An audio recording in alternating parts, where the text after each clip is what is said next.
In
the back rooms of the Middletown Brewery, perched high on a cliff in the suburbs of West Middletown, the brewery is home to the famous Middy Beer. Gathered there were the 5 members of a most extraordinary club called the Good Old Boys Club. Oh, what is the malted liquor? What gets you drunker quicker? What comes in bottles or in cans? Beer! Can't get enough of it. Beer! How we really love it. Beer! Makes me think I'm a man. Beer! I could kiss and hug it, Beer! but I'd rather chug it. Beer! Got my belly out to here. Beer! I could not refuse it. Beer! I could really use it. Beer, beer, beer. And that one night, during a quiet evening of telling lies and filthy jokes, a letter for Bubba Smith, who before becoming a partner in the brewery, drove a delivery truck for J.C. Penniless. Smith opened it casually, and when they saw the contents, the Good Old Boys took the whole thing as a joke. But their housekeeper was right. It was no laughing matter. For on the following night, coming home from an entertaining evening at a cat house down on Charles Street, Bubba Smith died horribly.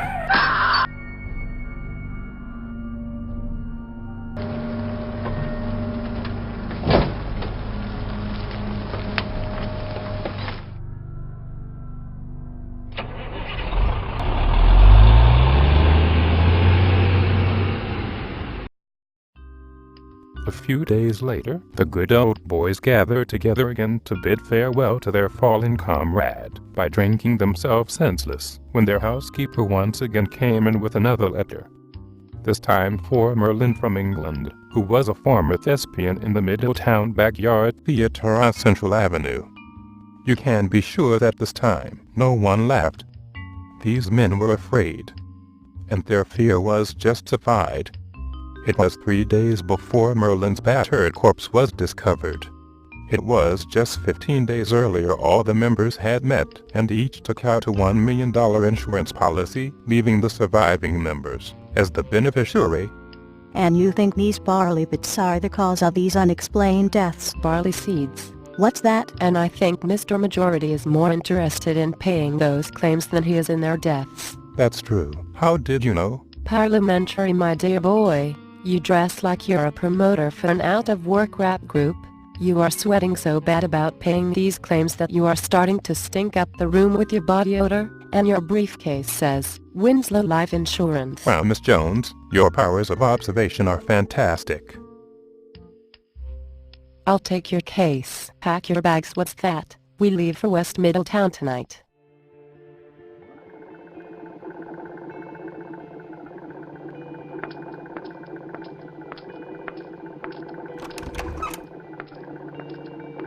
You called for a Gruber cab. Yes, we are going to West Middletown. How long will you be gone for? Just the weekend. I'll have to call for another car for your luggage. West Middletown, home of about a dozen guys I used to date. Say, what's with these barley bits anyway?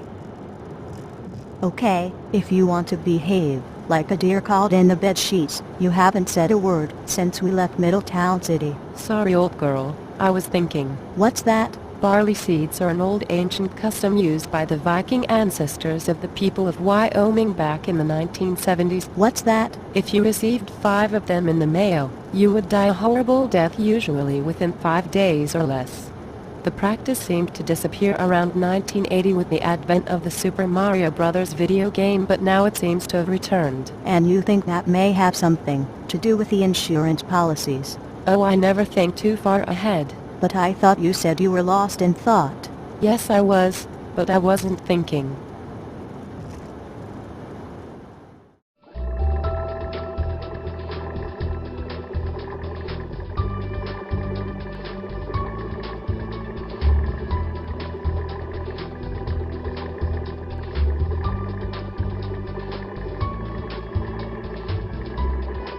Thank you for choosing Goober. Your luggage will be here shortly. Thank you. Looks like some sort of funeral going on.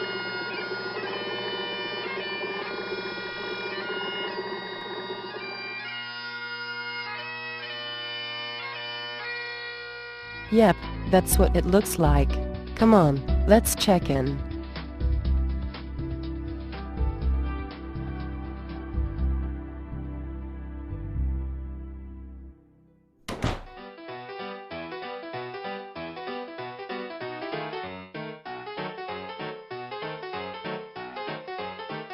What you have? I am Sherlock Jones, and this is my colleague and friend, Dr. What's That? Hi. I called for reservations. Oh yes, Miss Jones. Your room is ready. Just sign the book. Please send our luggage to our room when it arrives. Of course, Miss Jones. Here's your key.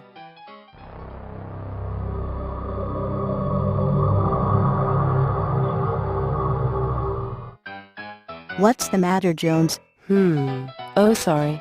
Thought I saw someone I knew. What's that? Someone that no one liked or trusted. Come on, let's get a good night's sleep and we'll head out to the brewery early.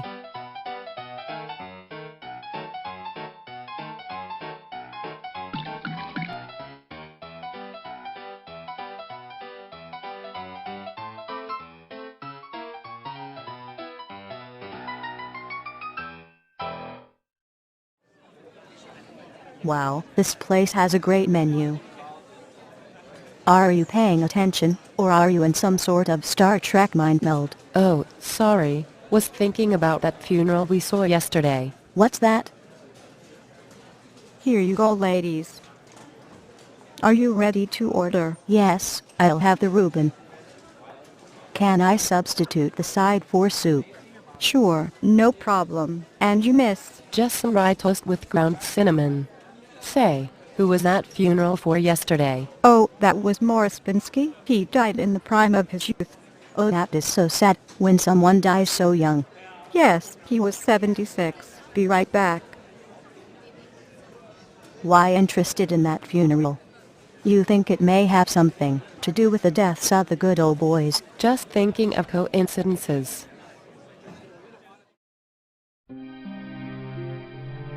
Gentlemen, we are gathered here to wish our fallen comrades a safe trip to that big brewery in the sky. May they have a safe, sobriety checkpoint-free trip. May their destination be overflowing with plenty of first-rate alcoholic gold. May the toilets be line-free, and the plumbing be in good working order at all times. Hear, hear. Safe trip.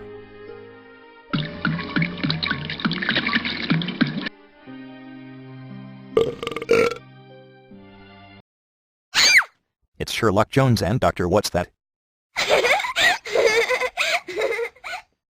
Miss Jones, it's an unbelievable honor to meet you. Yes, I believe it is. Miss Jones, welcome to the Middletown Brewery. I am also a great fan, and have read both your books. My name is Phil, and this little guy here is Guido. Yes, Phil Connors. Used to be a congressman in the Northeast until you had a rash of run-ins with a variety of prostitutes who you were trading public contracts for sex. And Guido Gazinta, whose claim to fame when he came to the brewery was to replace barley and hops in your recipe with the much cheaper Kroger brand of semolina and farina. Wow, your remarkable detective skills have always amazed me. How did you deduce all that information in just a few minutes? Complimentary, my dear sirs. While waiting to meet you, I looked at your Facebook profiles. Always be careful of what you put on social mediums. You never know what silly pervert or schmuck will be reading it. And then of course, the infamous Barack Obama, who used to be president of a large corporation, but by allowing low-paid workers to have benefits that used to go to the full-time employees, and giving secrets and ideas to the competition, and letting them into the company so they could infiltrate and sabotage what was left and almost destroyed it, until it was saved and rebuilt after a gambling man came in and trumped all his dumb decisions. That's remarkable that you found out all that information. Sedimentary, my dear doctor. What's that? He's a penis.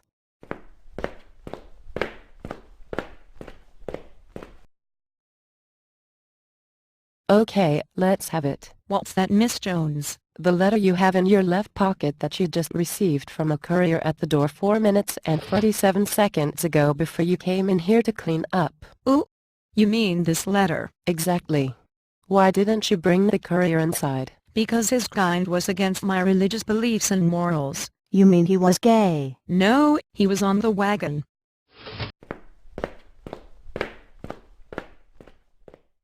How did you know the housekeeper was carrying that letter?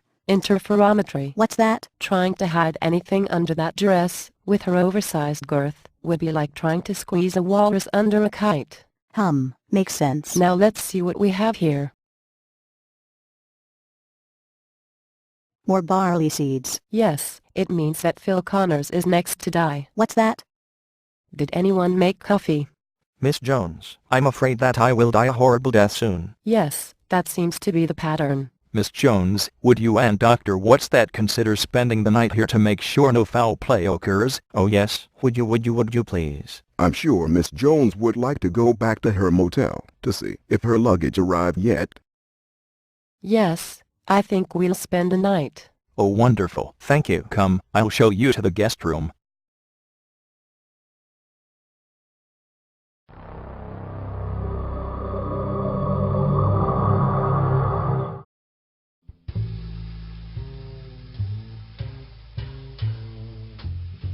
The guest room is at the end of the hallway. Who sleeps in the other rooms?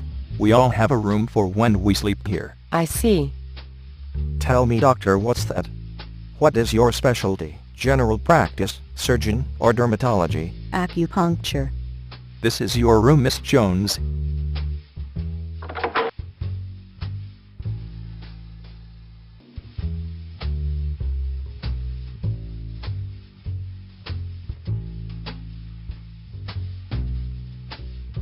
I hope you will be comfortable here, Miss Jones. This is our best room. Wow, look at this view. You can see all of Middletown from here. If you need anything, our housekeeper will be more than happy to get it for you. And I'm sure you will like this chair. It is very comfortable and is very good for deducing decisive detective deductions. What's that? What do you think of this?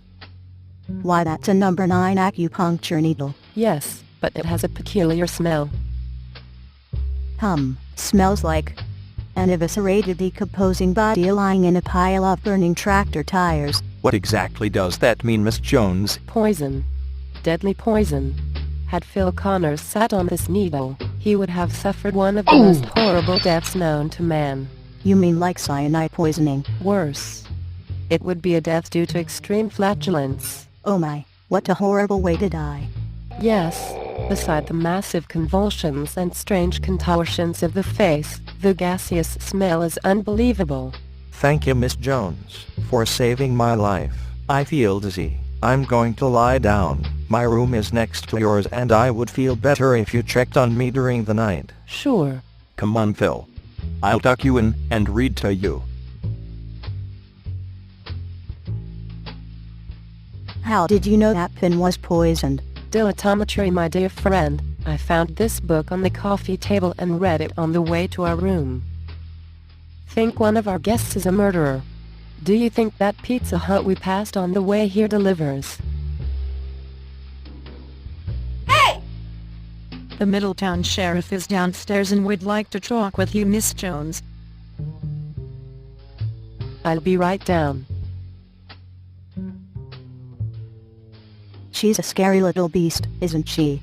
When one is in a position of authority, no matter how small, and think their morals and beliefs should override their actual duties, yes, she's a scary little beast. I'll be right back. Will you be alright here? Yes, I'm going to sit down and rest a bit until my lunch works its way back down to my stomach. Good idea. I'll be back soon.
Sherlock Jones.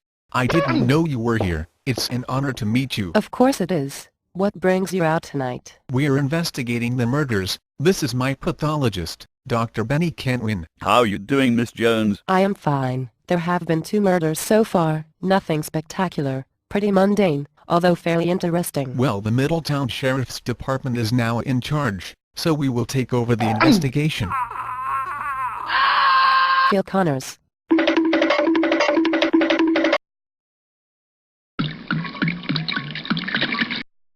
Let's go, Benny.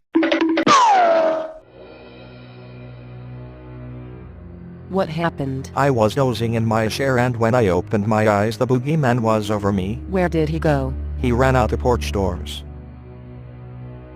I checked. There is no one on the porch. Let's check the other rooms.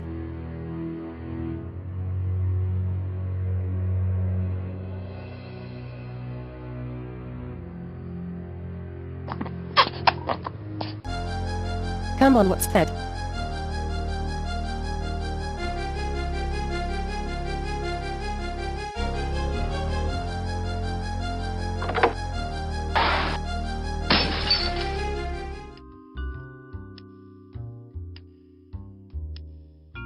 What happened here?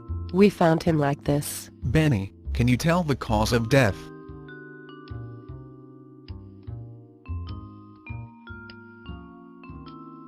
Looks like a heart attack. Not hardly. What do you mean? I already examined the body. He died from blunt force trauma to the head. How do you know that? I found this on the bed. Our government has been trying to outlaw those things for the past 7 years. You know, if the people had those things in World War II, there would never been a dictatorship. That could explain a lot of things, but what I don't understand is, wasn't the other murders given a warning? He got his warning if you look on the bed. Barley pits. Seeds. I know Bubonio was not well liked. Hated by most. But who would want to kill him, and why? Perhaps that letter I found on his desk will explain that.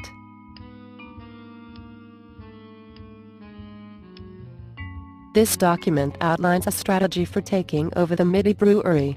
By bringing in illegal beer brewers from dangerous companies to secretly use them as an army to assist Bubonio in his takeover for sole ownership of the business. It also has a list of executive orders and false statements to carry out those orders, and by killing off the other partners, he would collect the inheritance from each, to pay for future advertising, much more than his competitors could spend. Also, at the bottom, there are a few doodles of Mickey Mouse having sex with Goofy. So that explains it. Everyone hated him and then they killed him. Case over. Come on, Benny, let's go get a beer downtown. Well, I suppose that's it. Where's Guido Gozinta? Oh, I forgot about him. Step this way, please. Yes, Miss Jones. You've been snooping around all night, like an elephant looking for a hole in the sand to hide his head in. Have you seen Guido Gozinta this evening? I saw him walking down by the beach about an hour ago. What's that? Do you have your revolver? No, I traded it in for a Bursa 380, with a cute pink grip, and 95 grain ammo, and a laser sight. Let's head down to the beach.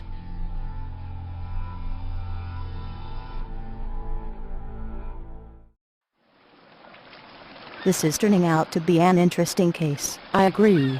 I would never have even thought of Guido. He seems so small and helpless, like a puppy dog who peed in the house. You can never tell with those little guys. They always surprise you. What I don't understand is, why would he kill all the partners? What was his game? He didn't kill all the partners. Phil Connors, if you remember, is still alive. Yes, that's right. Son of a bitch.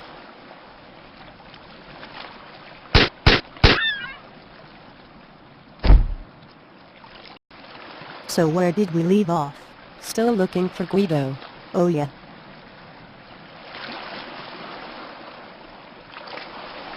Oh, there's Guido now.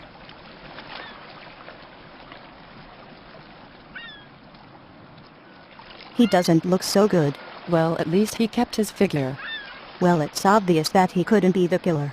Seems so, but I think there may be more to the eye that we actually see. What do you mean? I don't want to commit myself with a definitive answer yet. What I need to do is take a ride into town to check on something. You mean to see if our luggage finally arrived? Well, that too. And I want to check on some other things. I'll be back soon. What about Guido? I don't think he wants to go to town.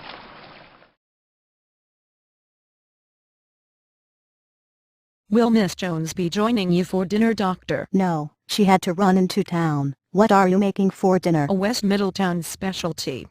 Tube steaks and fries.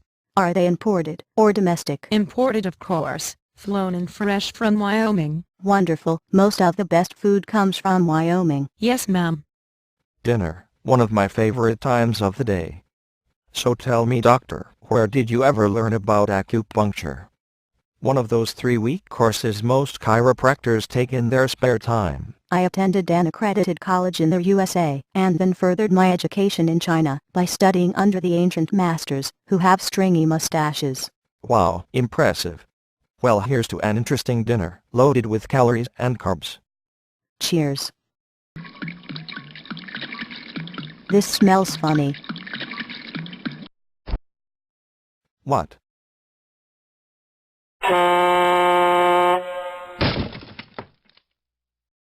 Can I get a root beer?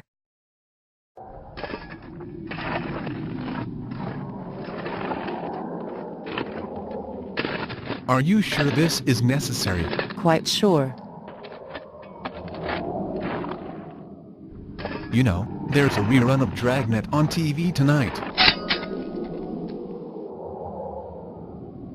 I've got it, Miss Jones. Did you want me to bring it up? No, just open it.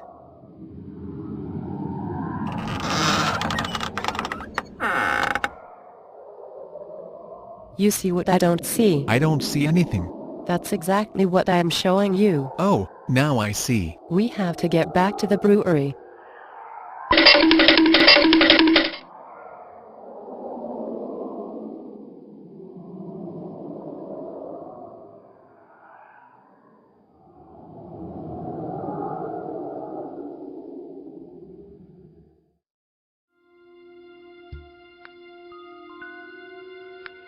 Sherlock, Phil Connors is dead. Poisoned, right? Yes, how did you know? Cabinetry. I based that on what I didn't find in town. You mean you didn't find what you were looking for? Exactly. It was just what I was looking for. You were looking for nothing. Yes, and I found it. Nothing. It was exactly what I was looking for. Nothing. Yes. Now where is the body? It's in the dining room.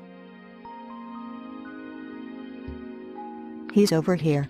Say, where's the body? I didn't think he would be there. What's that? I had a feeling that his body wouldn't be here. Hey you, did you move the body of Phil Connors? No, doctor. When I came in here to clean up, his body wasn't here.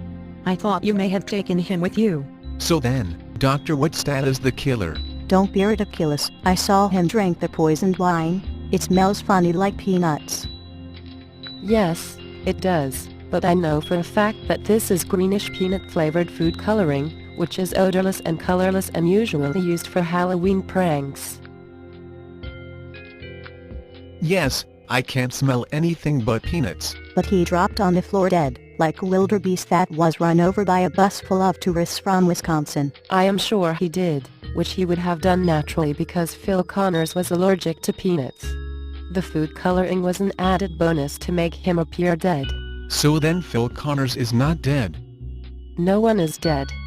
But what about the news reports, the dead bodies we saw? All fake, meant to deceive the authorities. Our coming here changed their plans. So if they are not dead, where are they? They have been here all the time. Follow me.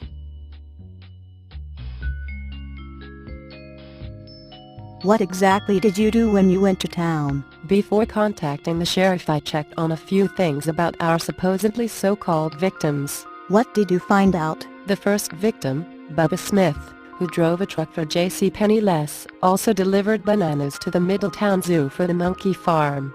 Knowing that there would be a great deal of empty banana skins thrown out every Thursday, staged his death by being thrown into the back of the garbage truck after its pickup, thus having a safe, soft cushion to land on.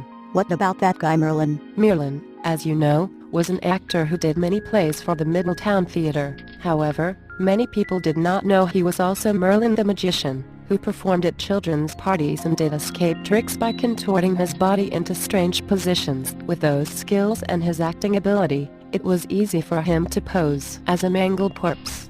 But we both saw Guido crushed to death on the beach, and I watched Phil Connors gag, choke, and turn a lovely shade of green before being thrown violently to the floor, while his bodily fluids leaked out of his rectum. This is a test. This is a test of the National Broadcasting Company. This test is being conducted so your interest will be piqued while you wait for it to end. This is only a test.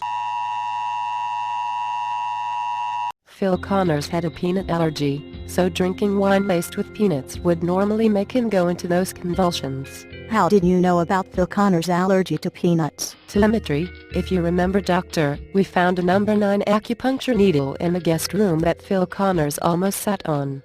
That's right, the number 9 needle is used for allergies. Exactly, and because Phil was so used to being stuck with needles, he would also have had an EpiPen on him. Makes sense. But what about Guido? You can't hide from being crushed with a rock. Guido is what actually started me thinking this way, because if you remember, there were no bodily fluids or entrails around the rock, which you usually get from being squished like a bug. That's true, but what about Bubanya? We all saw him. Did we actually see anyone?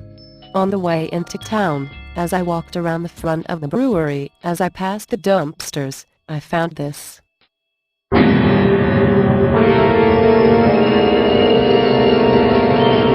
Bubanya mask. Exactly.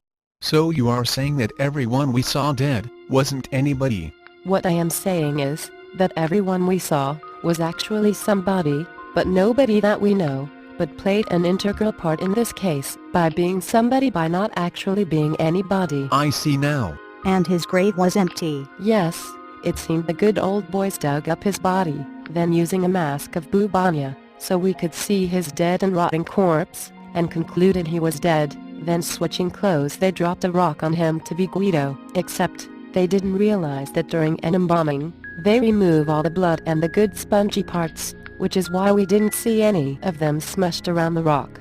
But who would they have used for Phil Connors? He was a very large man. They were hoping that the gases that form in the body after a few days would have blown him up to the size of Phil Connors. However, because Dr. Whitstad was sitting with him, they could not make the change right away, so Phil had to disappear. So then where did all the good old boys go and hide? Well, that was a stickler until I checked out the housekeeper. You mean the housekeeper was involved too? Not at all. I found out that she was a former clerk of courts, and had an aversion to gay people. So the good old boys had to hide in the one place that she would never look. And where was that? In the closet, of course. Meet Bubba, the Banana King. Guido Gazinto. Phil Connors.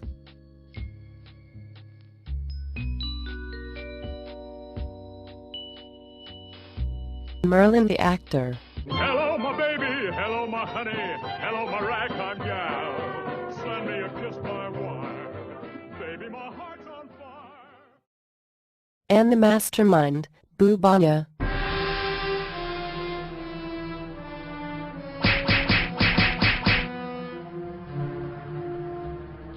But what happened to the dead guy? What did they do with him? Morris Pinsky. They left him behind the storage shed. We better let the sheriff know before his bodily gases make him too fat to get back in his coffin.